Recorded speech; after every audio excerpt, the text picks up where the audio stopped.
El pasado domingo 24 de abril se celebró el primer campeonato de Special Hockey en las instalaciones del Polideportivo Virgen del Carmen Veteró.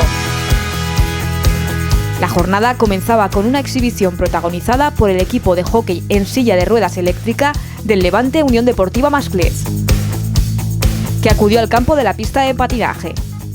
El Levante Masclés levantaba el telón del primer campeonato de Special Hockey con una exhibición arropada por familiares, amigos y usuarios del polideportivo. Los centros ocupacionales de Praga Rocafort, La Costera de Xàtiva, Fundación Estela Maris y Vicente Pérez participaron en este primer torneo. Diversión, integración y competición. Una jornada en la que el hockey hierba sirvió para darle vida a un domingo lleno de goles, abrazos y sonrisas.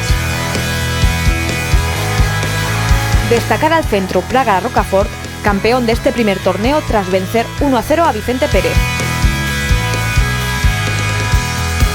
El tercer lugar fue para Estela Maris y en la cuarta posición La Costera de Xàtiva.